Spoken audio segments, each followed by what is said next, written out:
আবার মুসলমানদের মধ্যে যারা মুনাফিক, যারা খালেস ইমানটাকে অন্তরে ধারণ করে নাই, হক কথা বলতে পারে না, হকের পক্ষে থাকে না, বাতিলের পা চাটে, ঠিক কিনা? হকের পথে নাই, হকের কাছে নাই, হকের উপর দণ্ডায়মান নাই, এমন মুনাফিকও আছে না নাই? খালাকাস সামাওয়াতি ওয়াল আরদা বিল হাক্কি ওয়া সাওয়ারাকুম ফাআহসানা সুওয়ারাকুম। আল্লাহ বলেন খালাকাস সামাওয়াতি ওয়াল আরদা বিল হক, আমি আল্লাহ আসমান এবং জমিনটাকে স্থির করে রেখেছি শুধুমাত্র হকের কারণে। আওয়াজ করে বলেন কিসের কারণে? হক। হক যতদিন থাকবে ততদিন আল্লাহ তাআলা আসমান জমিনকে টিকিয়ে রাখবেন। আমি আল্লাহ তোমাদেরকে সৃষ্টি করেছি, আমাদেরকে সৃষ্টি করেছেন কে? আল্লাহ হলেন স্রষ্টা, আর আমরা সবাই হলাম সৃষ্টি, ঠিক কিনা? স্রষ্টা, সৃষ্টির সাথে স্রষ্টার কি রিলেশন হবে? রিলেশন হবে আনুগত্যের রিলেশন। কিসের আনুগত্য? সৃষ্টি স্রষ্টার আনুগত্য করবে, ঠিক কিনা? স্রষ্টা যা বলবে সৃষ্টি তাই করবে। কেন বললো সেটা দেখার টাইম।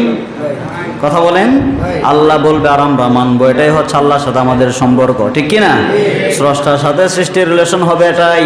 স্রষ্টা যা বলবে সেটাকেই মানতে হবে। সেটা মনের বিরুদ্ধে যেতে পারে, আমার বাবা মার বিরুদ্ধে যেতে পারে, আমার নেতার বিরুদ্ধেও যেতে পারে। চিল্লায়া বলেন ঠিক কিনা? ফামিনকুম কাফিরুন ওয়া মিনকুম মুমিন ওয়াল্লাহু বিমা তা'মালুনা বাসীর। আল্লাহ বলেন আমি আল্লাহ তোমাদেরকে সৃষ্টি করলাম, তোমাদের মাঝে কাফেরও আছে আবার মুমিনও আছে না নাই? কাফেরও আছে, মুমিনও আছে। আবার যারা কাফের হবা এটা তোমার ব্যক্তিগত ইখতিয়ার, যারা মুমিন হবা এটাও তোমাদের ব্যক্তিগত ব্যাপার। আল্লাহ কাউকে মুমিন হওয়ার জন্য জোর করেন নাই, কাফের হওয়ার জন্য কাউকে জোর জবরদস্তি করেন নাই, ঠিক কিনা? তো মুমিন হবা না তুমি কাফের হবা এটা তোমার নিজের চয়েস, তুমি নিজে ডিসাইড করবা, ঠিক কিনা বলেন? কাউকে জোরাজোরি করা যাবে না। বিশ্বনবী কালেমার দাওয়াত দিয়েছেন, কাফেরদের কানের মধ্যে পৌঁছে দিয়েছেন। নিজের আপন চাচাদেরকে রক্তের টানে দাওয়াত বেশি বেশি দেওয়ার কারণে আল্লাহর থেকে বাধা চলে এসেছিল। ও নবী খবরদার, আপনি যদি 1000 বছর ট্রাই করেন, আমি আল্লাহ যদি হেদায়েত না দেয় আপনি কারো নসিবে হেদায়েত জুটাতে পারবেন না, ঠিক কিনা? হেদায়েত কার হাতে? এখন কাফের হবা না মুমিন হবা এটা তোমার ব্যক্তিগত চুজ, নিজেই তুমি ডিসাইড করে নাও মুমিন হবা না কাফের হবা। উলাইকা হিজবুল্লাহ ওয়া উলাইকা হিজবুশ শাইতান। দল আছে দুইটা, কোন দলে যাবা সেটাও তুমি ডিসাইড করবা। মুমিন হলে তোমার জন্য আছে জান্নাত, ঠিক কিনা? আর যদি মুমিন না হও, কাফের হও, তোমার জন্য জাহান্নাম আছে না নাই? এটা আল্লাহ তাআলা কেন মানুষের বিবেকের উপর ছেড়ে দিলেন? কারণ হচ্ছে আল্লাহ তাআলা পৃথিবীতে যত মাখলুক বানিয়েছেন কারো মাথার মধ্যে আল্লাহ তাআলা ব্রেন দেন নাই। চিল্লায়া বলেন ঠিক কিনা? এতটুক মেজাজ, এতটুক ব্রেন, আকল আল্লাহ তাআলা দিয়ে দিয়েছেন।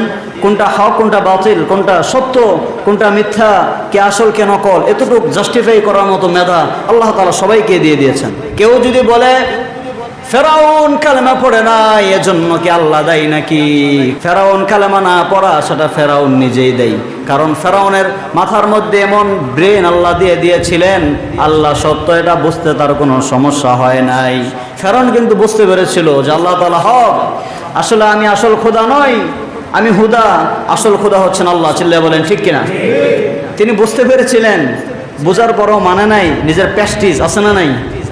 আমাকে এত মানুষ সিজদা দেয়, আমাকে লিডার মানে, আমাকে খোদা মানে, আমি যদি আমার সব ছেড়ে দিয়ে আল্লাহকে খোদা মানি তাহলে আমার ইজ্জত সব পাঞ্চার হয়ে যায়, ঠিক কিনা?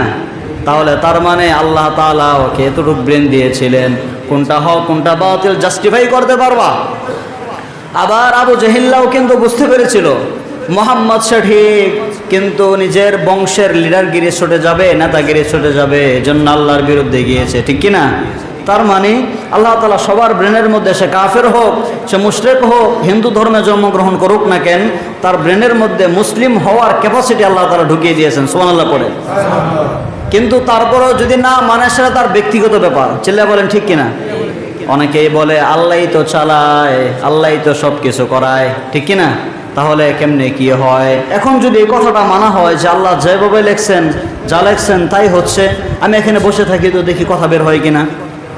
কথা বলেন, বের হবে?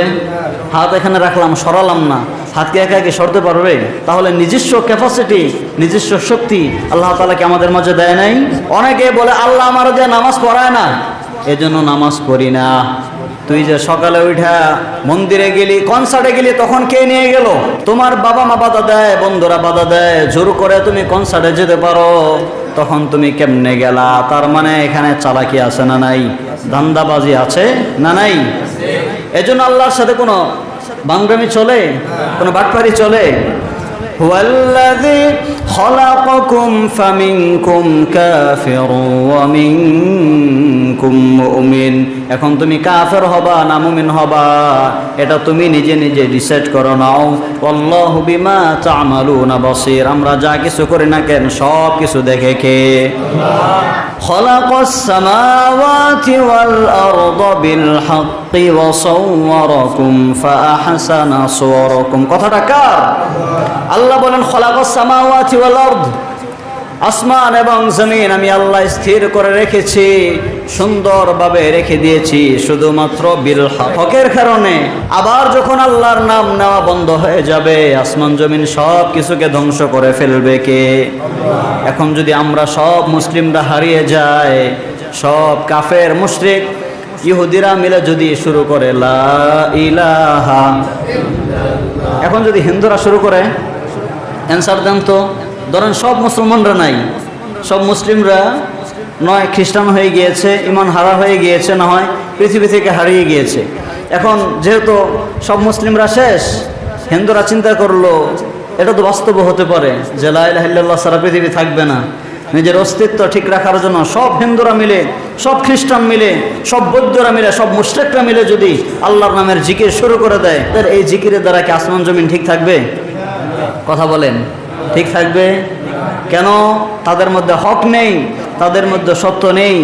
মুশরিকরা ইহুদিরা তারা যদি আল্লাহর নামে জিকির করে, তাদের জিকিরের দ্বারা আল্লাহ তাআলা আসমান জমিন টিকিয়ে রাখবে?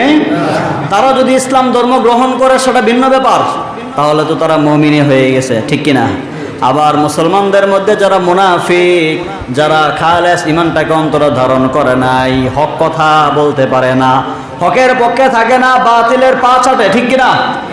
হকের পথে নাই, হকের কাছে নাই, হকের উপর দণ্ডায়মান নাই, এমন মুনাফিকও আছে না নাই? এই মুনাফিকরাও যদি কালেমা পড়ে পড়ে আল্লাহর নামের জিকির করে করে যদি আসমান জমিন কাঁপিয়ে ফেলে, আল্লাহর কসম কোন মুনাফিকের লা ইলাহা ইল্লাল্লাহর দ্বারা আল্লাহ আসমান জমিন টিকাবে না, ঠিক কিনা? বিশ্ব নবীর পিছনে নামাজ আদায় করতে কিছু মুনাফিক, এই মুনাফিকের বাচ্চাগুলোর লা ইলাহা ইল্লাল্লাহর দ্বারা আল্লাহ আসমান জমিন টিকায় নাই। প্রকৃত খালেস সাহাবী যারা মুমিন, ইমানের উপর হকের উপর দণ্ডায়মান ছিল, তাদের জিকিরের দ্বারা আল্লাহ আসমান জমিন টিকিয়ে রেখেছেন, ঠিক কিনা? এজন্য আল্লাহ বললেন খালাকাস সামাওয়াতি ওয়াল আরদা বিল হক। আমি আল্লাহ আসমান এবং জমিনটাকে দণ্ডায়মান করে সুস্থ রেখেছি শুধুমাত্র হকের কারণে। এজন্য হকের পক্ষে থাকতে রাজি আছেন তো? হক মানে হচ্ছে, হক মানে সত্য, সত্য সেটা বলতেই হবে, ঠিক কিনা? মিথ্যার কোনো আশ্রয় কোনো মুমিন কখনো দিতে পারে না। মিথ্যার সাথে আমাদের কোনো আপোষ নেই, বাতিলের সামনে কোনো আপোষ আমাদের নেই। এজন্য আমরা হকপন্থী। জোরে বলেন কি পন্থী? হকের পক্ষে থাকতে রাজি আছেন তো? প্রত্যেকটা নবীও ছিলেন হকের পক্ষে, তাদের জীবনে জেল জরিমানা জুলুম অত্যাচার আছে না নাই? ইমাম ইবনু তাইমিয়াকে জিজ্ঞেস করা হয়েছিল যে হক দল কোনটা, উনি জবাব দিয়েছিলেন হক দল কোনটা এটা আমরা চিনতে ভুল করলেও বাতিলরা কখনো ভুল করে না। হক দল কোনটা এটা যদি চিনতে চাও, দেখবা বাতিলদের তীর, বাতিলদের সমালোচনার তীরবাঞ্চ যে ওলামায়ে কেরামদের দিকে ছড়ে জেল জরিমানা অত্যাচার দিয়ে যাদের জীবনটাকে জাহান্নাম করে দেয়, তারাই হকের উপর দণ্ডায়মান আছে, এটা তোমরা ভেবে নিবা। বলেন সুবহানাল্লাহ। তার মানে যারা বাতিলদের চোখ যাদের দিকে, যে ওলামায়ে কেরামদের দিকে, এরাই হচ্ছে হকপন্থী, ঠিক কিনা? কারণ বিশ্বনবী 3 বছর জেল কেটেছেন। সাইয়েদানা ইউসুফ আলাইহিস সালাম 10 বছর জেল কেটেছেন ইসলামের জন্য। জোরে বলেন ঠিক কিনা? এজন্য হকের কথা বলতে গেলে, হকের উপর চলতে গেলে জেল জরিমানা আছে না নাই? কষ্ট আছে না নাই? এজন্য আমরা হকের উপর থাকতে চাই, পৃথিবীর কোনো কাউকে আমরা পরোয়া করি না। চিল্লা বলেন ঠিক কিনা? খালাকাস সামাওয়াতি ওয়াল আরদা বিল হক ওয়া সাওয়ারাকুম ফাআহসানা সুওয়ারাকুম। এবার আল্লাহ বলেন, আমি আল্লাহ মানুষদেরকে সবচেয়ে সুন্দর করে বানিয়েছি। সুবহানাল্লাহ পড়েন।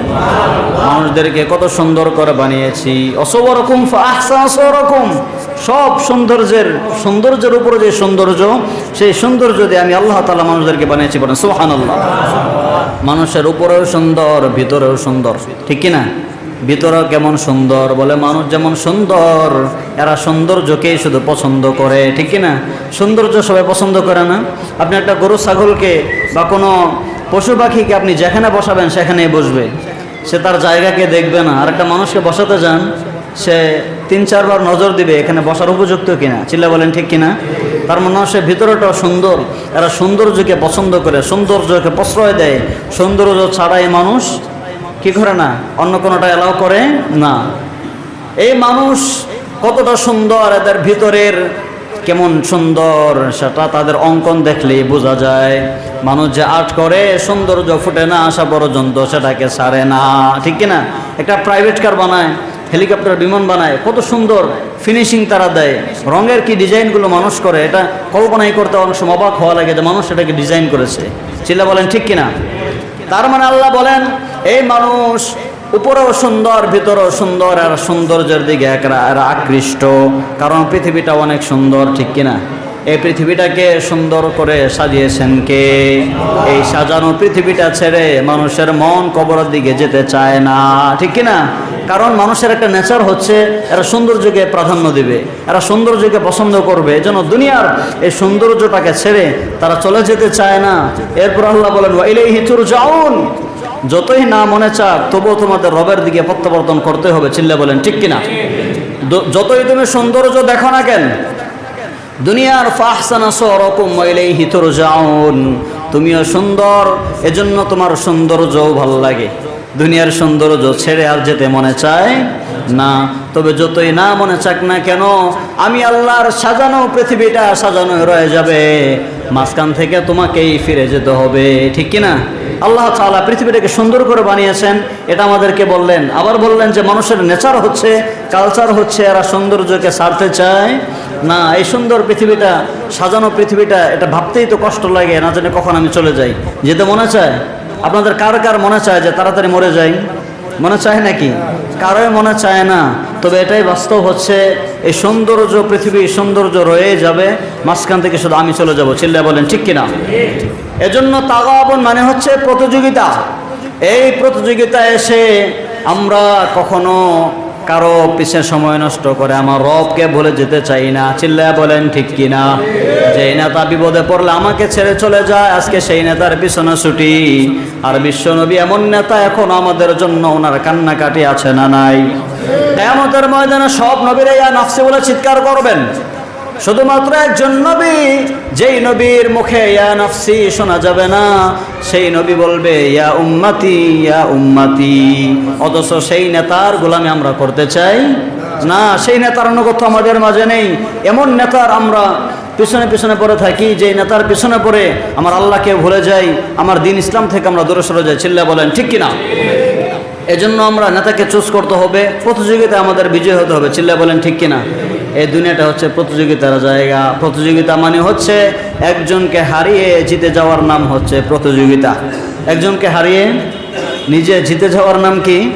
প্রতিযোগিতা। এই প্রতিযোগিতা আমরা সকলেই দিচ্ছি, বাট দুনিয়ার লাইনে। আখিরাতের প্রতিযোগিতা আমাদের মাঝে নেই। আখিরাতে কে কতটুকু আগে যাবে এই প্রতিযোগিতা আমাদের মাঝে নেই। চিল্লা বলেন ঠিক কিনা? এজন্য আল্লাহ তাআলা আমাদের সকলকে মুমিন হয়ে এই প্রতিযোগিতায় বিজয় হয়ে জান্নাতের বাসিন্দা হওয়ার তৌফিক দান করুন। সকলেই পড়েন আমিন।